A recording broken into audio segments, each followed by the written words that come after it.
കഴിഞ്ഞിട്ടില്ല ഇവിടെ. ഹലോ, നിങ്ങളപ്പോൾ ഇതുപോലത്തെ ഏതെങ്കിലും ബ്രസീൽ ഫാൻസ് ഉണ്ട്? അർജന്റീന ഫാൻസുകാരെ അർജന്റീന സെമിയിൽ കടക്കുന്നവരെ ഭയങ്കര കുരയായിരുന്നു കേട്ടോ.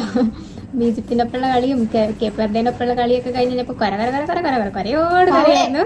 ഫൗളാന്ന് പറഞ്ഞിട്ടും അതിന് മുന്നേ ഒരു ഗോളടിച്ചപ്പോഴൊക്കെ ഒരു സൗകര്യം. പിന്നെ ഇംഗ്ലണ്ടിൻ്റെ കളി കഴിഞ്ഞപ്പോൾ ഒതുങ്ങി. പിന്നെ ഒന്നുമില്ല, ഒച്ചയില്ല, അനക്കമില്ല, ഒന്നുമില്ല, ഒരു സമാധാനമുണ്ട്. ഈ അർജന്റീന ഫാൻസ് ഒക്കെ ഉണ്ടല്ലോ പറയണേ പോർച്ചുഗല് ബ്രസീലും തീരെ കളിക്കുന്നില്ല. അർജന്റീനക്ക് full referee support, full foul കളി. എനിക്ക് ഞാനൊരു അർജന്റീന ഫാൻസായിട്ടൊന്നും പറയാൻ അറിയില്ല, ബിക്കോസ് ഞാൻ എല്ലാ കളിയും കാണലൊന്നുമില്ല. ഫുട്ബോളിനെ കുറിച്ച് കുറേയൊന്നും അറിയില്ല.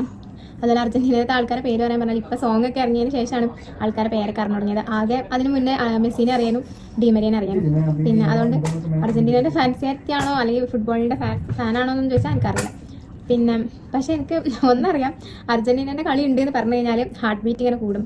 ജയിച്ചോ തോറ്റോ എന്ന് അറിയാൻ ഭയങ്കര ഇൻട്രസ്റ്റ് ആയിരിക്കും. രാത്രിയാണ് കളിയെങ്കിൽ ചിലപ്പോൾ കളി കാണുമൊന്നുമില്ല, കളി കണ്ടു കഴിഞ്ഞാൽ ഭയങ്കര ടെൻഷൻ ആയിരിക്കും.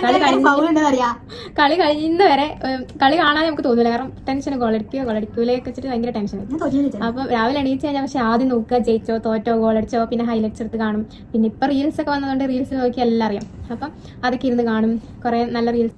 ഞാൻ ബ്രസീൽ ഫാനായാലും പോർച്ചുഗൽ ഫാനായാലും അർജന്റീന ഒരിക്കലും സപ്പോർട്ട് ചെയ്യില്ല. അർജന്റീന വേൾഡ് കപ്പ് കൊണ്ടുപോയാലും ഞാൻ സപ്പോർട്ട് ചെയ്യില്ല.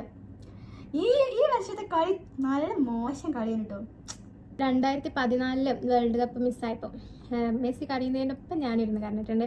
അന്നാണ് ജർമ്മനി അതുപോലെ മുള്ളറിനെയൊക്കെ, അന്നാണ് ആ പേര് എനിക്കിപ്പോൾ ഓർമ്മയുണ്ട്, കാരണം അന്ന് ഞാൻ കുറേ കരഞ്ഞിട്ടുണ്ടായിരുന്നു. എന്തിനാണെന്നൊന്നും അറിയില്ല, മെസ്സി കരയുന്നുണ്ടോ അപ്പോൾ കൂടെ കരഞ്ഞു. മെസ്സിനോടുള്ള ഇഷ്ടം കൊണ്ട് അർജന്റീന ഇഷ്ടമായി. ഇപ്പം അർജന്റീനേൻ്റെ കളി കാണുമ്പോൾ പിന്നെ ഇപ്പോഴാണ് അതിലെ പ്ലെയേഴ്സിനൊക്കെ കൂടുതൽ അറിഞ്ഞത്, ആരൊക്കെയാണ് എന്തൊക്കെയാണ്. അപ്പോൾ പിന്നെ മൊത്തത്തിൽ അർജന്റീനേൻ്റെ ഫാനായിട്ടുണ്ട്. എന്നാലും കളി ഫുള്ള് കാണലൊന്നുമില്ല. കളി ഉണ്ട് എന്ന് പറഞ്ഞാൽ ഇനിയിപ്പോൾ നാളെ ഫൈനലാണ് എന്ന് പറഞ്ഞാൽ ഞാൻ സെമി ഫൈനൽ കഴിഞ്ഞപ്പോൾ തന്നെ മനസ്സിൽ ടെൻഷനാണ്. ജയിക്കുമോ തോക്കുമോ കിട്ടുമോ ഗോളടിക്കുമോ എന്നൊക്കെ ആലോചിച്ചിട്ട്. പോർച്ചുഗൽ ഇഷ്ടപ്പെടാതിരിക്കാൻ കാരണം പറയും. നമ്മൾ അർജന്റീന ഫാൻസുകാർ എനിക്ക് തോന്നുന്നു ബ്രസീലിനെ പോർച്ചുഗലിനെ ഞാൻ കുറ്റം പറയാൻ അറിയില്ല. കളി കഴിഞ്ഞാലും ഞാൻ കുറ്റം പറയാറില്ല. പക്ഷെ ഇവര് എൻ്റെ അമ്മ ഒരു സ്വൈര്യം തരില്ല, കരയോട് കര. നമുക്ക് ഇപ്പൊ അർജന്റീന ജയിച്ചു കഴിഞ്ഞാല് ജയിച്ചല്ലോ ഇത്തിരി സമാധാനം. തോറ്റാല് തോറ്റല്ലോ എന്ന് ആലോചിച്ചിട്ടൊരു അങ്ങനത്തെ സങ്കടം ഉണ്ട്. അല്ലാണ്ട് മറ്റൊരു ജയിച്ചു അങ്ങനത്തെ ഉണ്ടെന്ന് എനിക്ക് ഇതുവരെ തോന്നിയിട്ടില്ല. പക്ഷെ ഇവർ സമ്മതിച്ചു തരൂല. അർജന്റീനക്കാർ കളിച്ചാലും ഇല്ലെങ്കിലും നല്ലതാണ് സമ്മതിച്ചു തരുന്നില്ല. അവർ ഓപ്പോസിറ്റ് ആരാണോ കളിക്കുന്നത് അവരെ സപ്പോർട്ട് ചെയ്യാനായിട്ട് ഇരിക്കുക. ഇവിടൊക്കെ അതിന്റെ ആളാണ്. അർജന്റീന ഈജിപ്തിന്റെ കൂടെ കളിച്ചപ്പോൾ ഫുൾ ഫൗളായിരുന്നു, എന്നിട്ട് നിങ്ങൾ സപ്പോർട്ട് ചെയ്യണമല്ലോ. എനിക്കൊന്നും പറയല്ല. പോലെ അങ്ങോട്ട് കഴിഞ്ഞ് മുങ്ങിയതാ. എനിക്ക് പണ്ട് തന്നെ ബ്രസീൽ ഇഷ്ടമാണ്. ബ്രസീൽ എനിക്ക് ഇഷ്ടമാണ്.